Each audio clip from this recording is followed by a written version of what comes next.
Hey Fuzzbutts. So as promised, since this is a fursuit workshop channel, among other things for fursuits on this channel, I've gotten a question on how to properly shave down a long pile fur and give it a smooth shave so that it looks good. Let's just go over equipment that you'll need.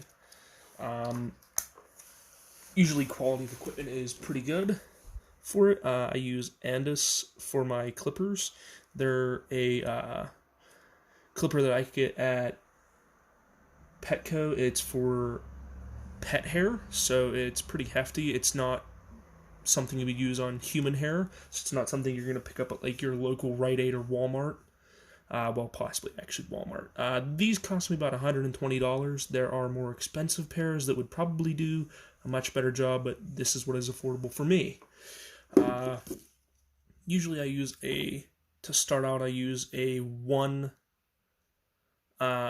number one head on it and a fine tooth comb. This is the fur.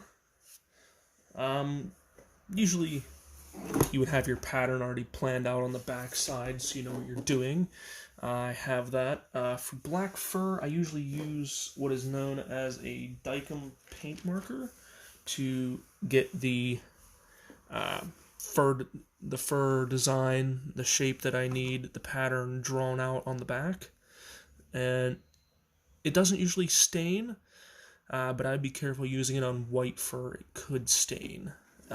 I've tried it. It hasn't, but it could. It's just a fair warning. So usually the way I would start with a long pile is finding out which direction the fur goes. Looks like ours goes this way.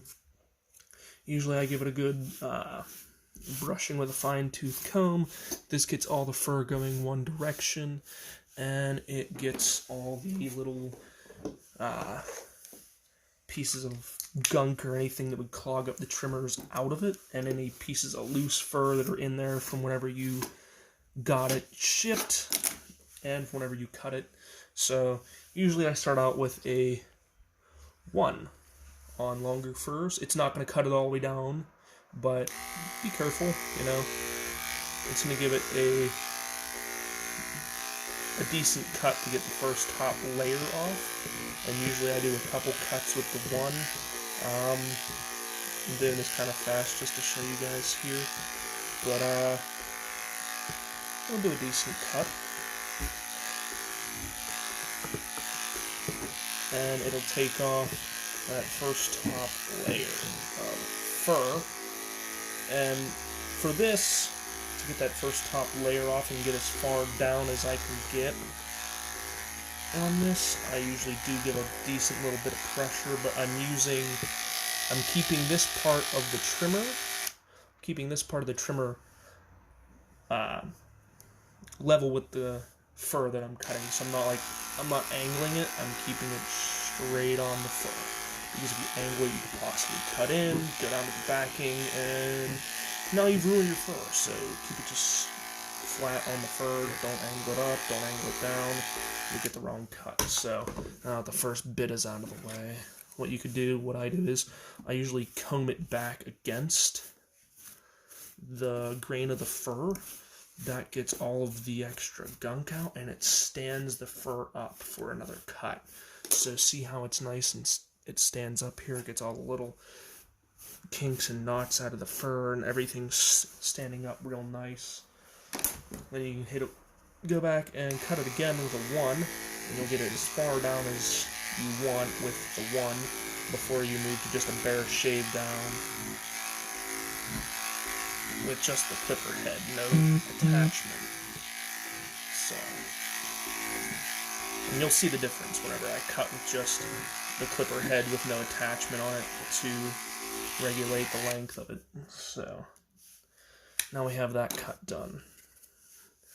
Alright, so now this is where I'm going to cut with just the clipper head. There's no attachment, and you'll see a difference. And this is not the final cut. This is just to get it down almost to where I want it. It takes a good 3, 4, 5 cuts depending on the pile length to get it down to where you want. Make it a nice smooth cut.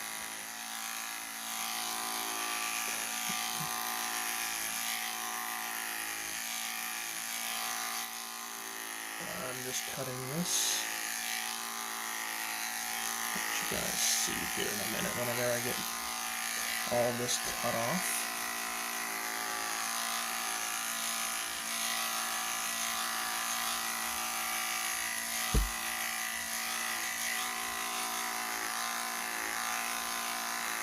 You don't have to go with the grain of the fur all the time whenever you're cutting down this low, because, like I said, this is not the final pass here.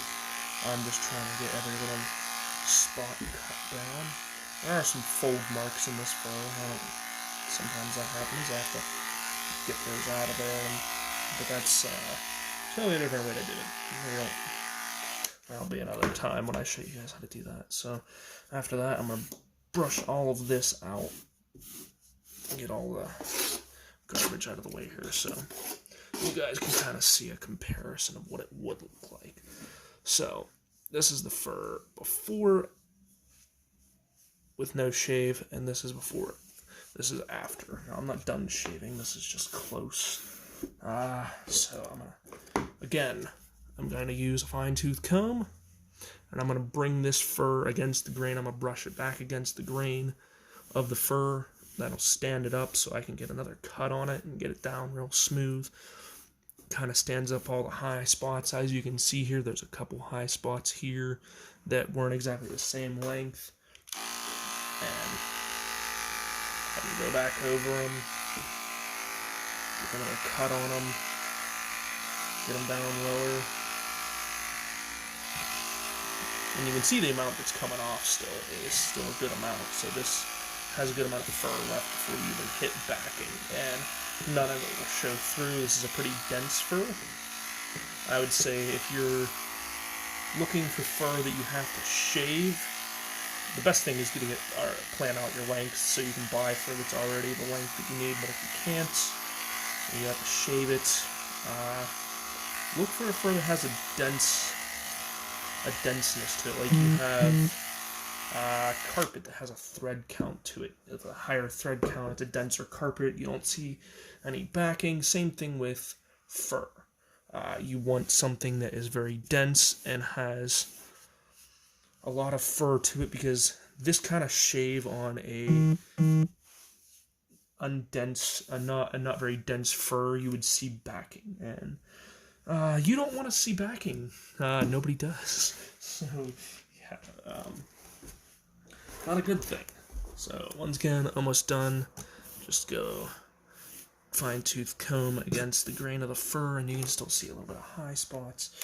This is probably the last trim that I'm going to do, and it's taking off just like very, very top coat of the fur. It's not going to have a whole lot coming off. I'm not putting any pressure at this point on the clippers.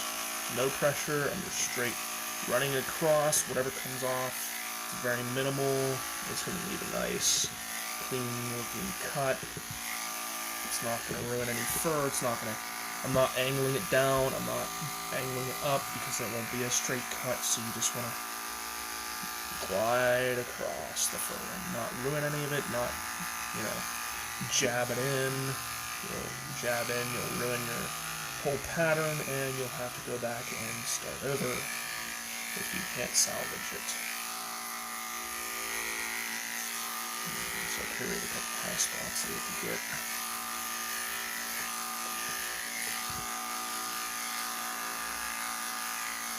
And I think we're pretty much done with this cut. I mean, you can see the difference here. I'll show you here in a second once I get all this cleaned up and out of the way. There we go.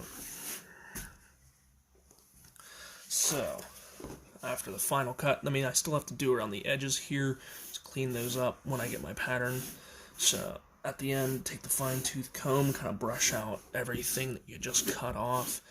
And there's some fold marks in this fur, because this is old scrap fur. I was just drawing a random pattern on there. It's not going to be used for a fursuit.